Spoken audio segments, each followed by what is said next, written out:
Hello everyone and welcome to Our Ventura TV. I'm Sandra Siepak. On today's show we're welcoming Monique Limon. She is the California State Assemblymember of the 37th Assembly District.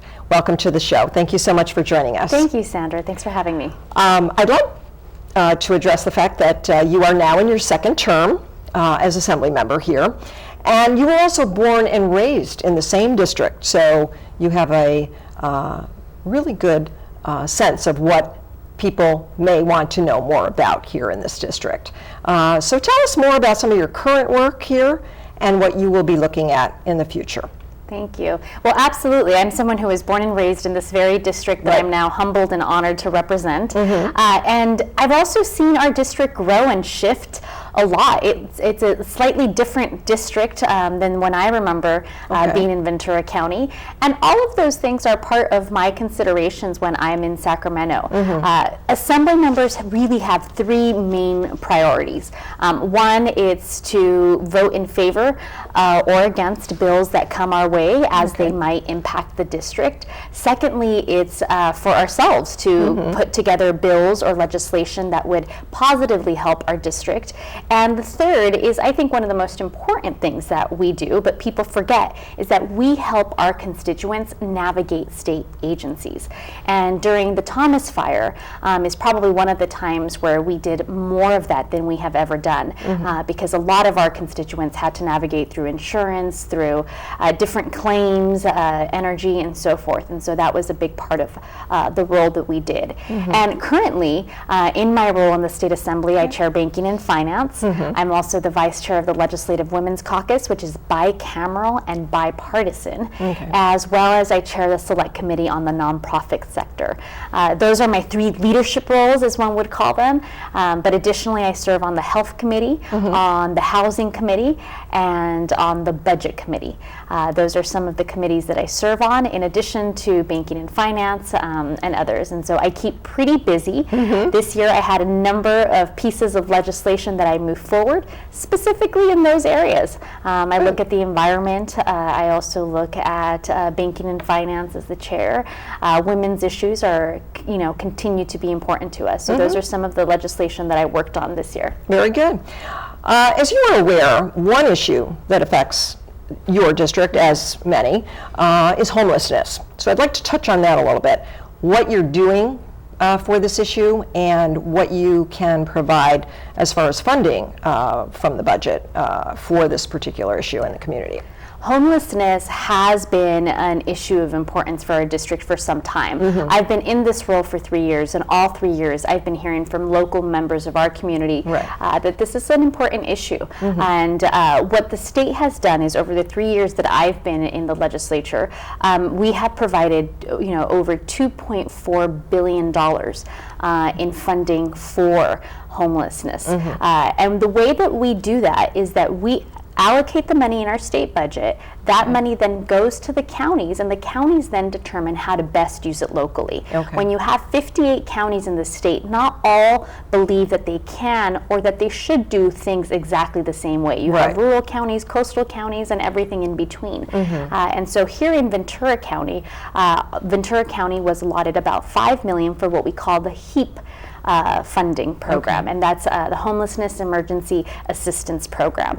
And Ventura County has the ability to shape how that is used. And so this is one of the ways that we interact between the state representatives as well as the county representatives and the city representatives.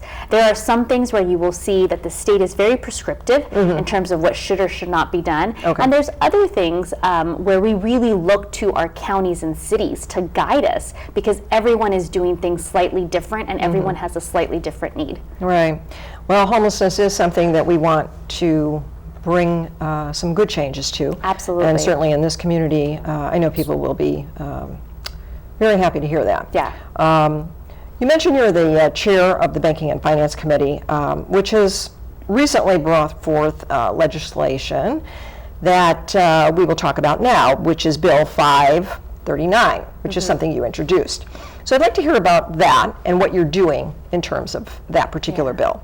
Assembly Bill 539 is a very important bill in the banking and finance space. It's Yes. a bill that would require that we put a rate cap on loans between $2,500 and $10,000. Okay. Currently, there's a loophole where any company or business or anyone could really charge up to 100 or 200% in interest rates for these loans. And we find that very often they're found where people go into payday storefronts and they find a variety of options, and this particular option does not have a cap on the interest rate. Okay. And so what we did in the State Assembly and in the Banking and Finance Committee, I led a bill which is now on the governor's desk, and it's a bill that models what the United States has done for the Military Lending Act.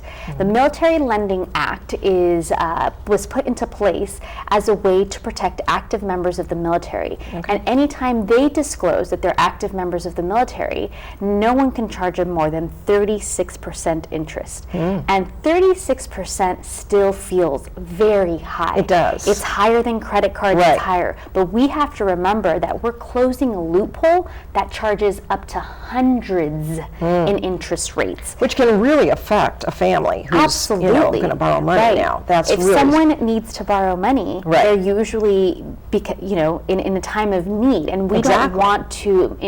What we don't want to do is dig a deeper hole for constituents. Okay. And that is a bill that. For 14 years, the state legislature has tried to get that bill on the governor's desk, Okay. and has not been successful. That bill has died time and time again. So this is the first time in history that we've been able to put a rate cap bill on the governor's desk for this particular product. Good. We have a budget coming up, the state budget coming up, that I'm sure everybody's looking very closely at. What will we see here in our community that we will see different, that funding will be allotted for? What are some of the things that you're looking at getting funding for? Well, there's funding in the state budget to address some of the bigger issues, as we've talked about. Right. Homelessness, education, housing are some of those issues. Okay. But specific to Ventura County, one of the things that people can look for are going to be projects that have been in the works for a very long time. So for example, in Ventura County, we have the Somas water well that has been an issue for our Santa Clara Valley community for some time. Okay. In that the water isn't the quality water or clean in the way that we'd like it to be. Okay. And so the state budget does have funding for that particular fix, and it's funding that the city and counties have not been able to come together to find. And so we were very happy to work with the Santa Clara Valley as well as with Ventura County Board of Supervisors to try to identify how we found some funding to fix a specific water well, which for us it's really important because water is so needed, not just as an everyday need for a person, but also here in Ventura County we rely on water for jobs and agriculture. Right. And so that's going to be a big thing that you'll see. Additionally, I'm so excited that Fillmore, who has been working on expanding their library and upgrading it, is going to see some specific funding to be able to finally do that expansion. That's nice. And that is going to be a place of learning both for children and adults. So many adults could have the ability to go there, use the internet, computers, get resources. And so we're excited to see that coming as well. There's some funding for some child support through the Boys and Girls Club of Santa Paula. So I think that overall you see Ventura County really finding these little small pockets where they don't solve all of the issues that Ventura County has, but they are very specific wins for Ventura County, and I was so happy to work with the state legislators representing Ventura County to be able to deliver that for our county. Sounds good. Of course, we have certain incidents that have occurred in Ventura County with gun violence and especially gun safety. So I'd like to address that a little bit with you on where you stand with that and what you are doing in your office to deal with it.